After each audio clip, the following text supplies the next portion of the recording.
Factors affecting the rate of chemical reaction. What is the meaning of rate of chemical reaction? Rate of chemical reaction means at what speed is the chemical reaction proceeding? Or in simple words, is the reaction a fast reaction or is it a slow reaction? It has been observed that there are certain factors that affect the rate of chemical reaction. They are the nature of the reactant, the size of the particle of the reactants, concentration of the reactants, temperature, and use of catalyst. What is the meaning of the nature of the reactants? The nature of the reactant means that there are certain elements which reacts faster or certain elements which react slowly. Nature or reactivity of reactants influences the rate of chemical reaction. Size of the particle of the reactants. Size of the particle of the reactant means if it is big, the particles, the elements taking part in reaction is bigger in size, then the surface area is less exposed. Then it is a slow reaction.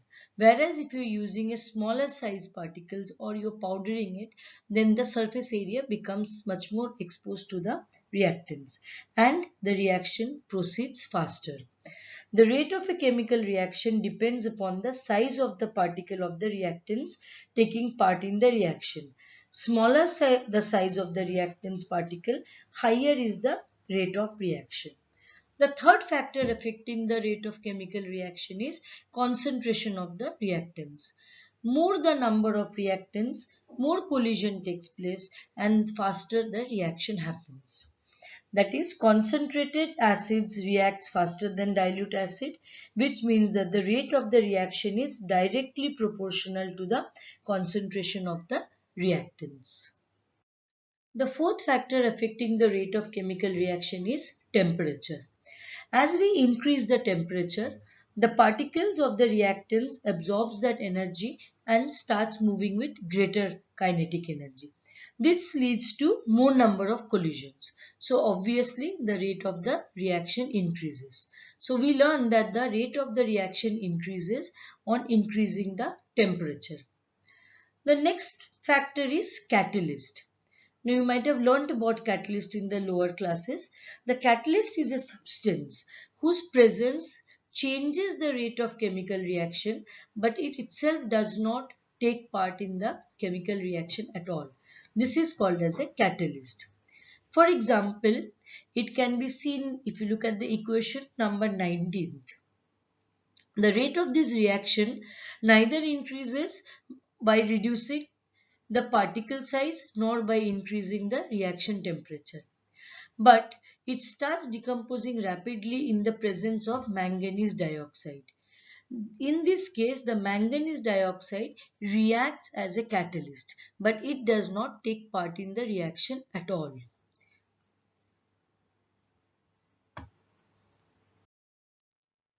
Based on gain of oxygen or hydrogen, chemical reactions are classified as oxidation, reduction, and redox. If you look at the examples given in front of you, look at the first equation, that is equation number 20. Magnesium reacts with oxygen to form magnesium oxide. The next one, carbon reacts with oxygen to form carbon dioxide. Next one, MgH2 loses hydrogen. Then in the next one, CH3 again loses hydrogen to become CH2 with a double bond with CH2. Now in these above reactions, either oxygen is being gained or hydrogen is being lost. So the chemical reaction in which a reactant combines with oxygen or loses hydrogen to form the product is called as oxidation reaction. A chemical reaction in which reactants gain hydrogen are also called as reduction. Similarly, the reaction in which a reactant loses oxygen to form the product is also called as a reduction reaction. So what did we learn about oxidation? Oxidation is the process in which we gain oxygen and reduction is the process in which we gain hydrogen. They are also defined in a different manner. When the positive charge on an atom or an ion increases or the negative charge on them decreases, it is called as oxidation. When the positive charge decreases or the negative charge increases, it is called as reduction. When we see the examples, you will be able to understand it clearly.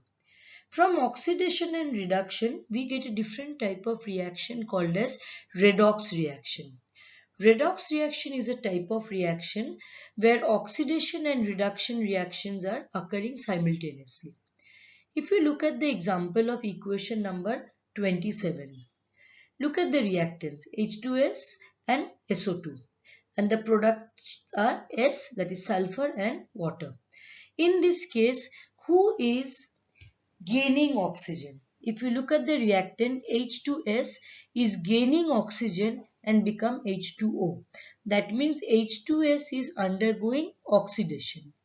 Who is losing oxygen?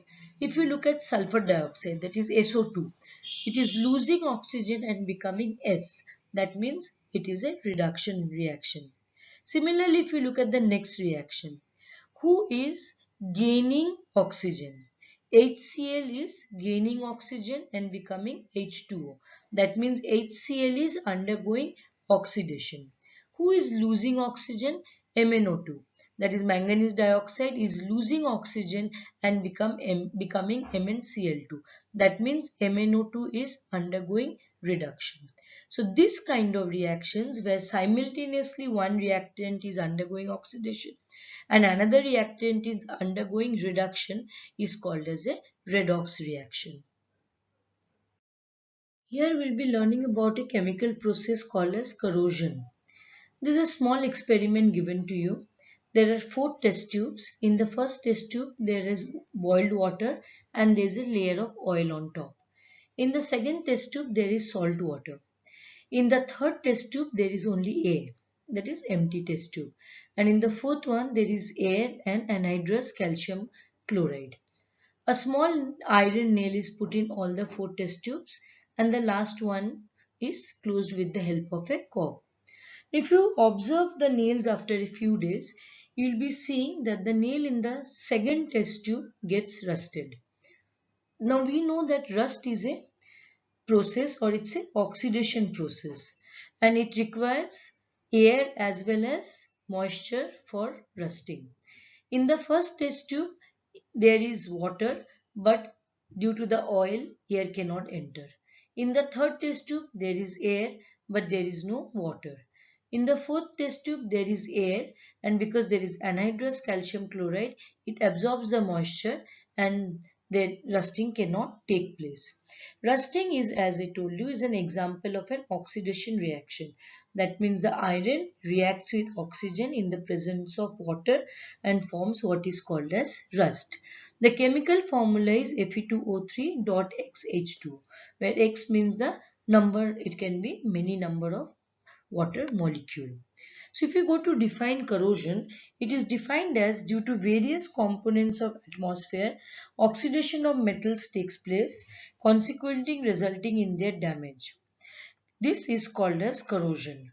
Rusting is an example of corrosion wherein a reddish colored layer is formed on iron articles. Corrosion is a harmful process and we will be learning about it more in the next chapters. Rancidity. All of us might have experienced sometime or other that if we keep oily food or food, fried food, or maybe things like oil, ghee, butter, even peanuts and etc. for a very long time, then it starts giving out a dirty smell. And if you use that oil to cook food, the food also gets a bad smell. Even peanuts and things like that, if you're storing for a long time and after some time if you eat it, you feel as if there is a dirty smell. Such kind of thing is called as rancid food. Rancidity is the process in which the oil that is present in the food starts reacting or undergoes oxidation and turns rancid. This can be prevented by adding antioxidants or by storing them in airtight containers where oxygen will not be reacting with them, or maybe storing them in refrigerators. This completes the chapter number 3. We will be discussing the question answers now. Thank you.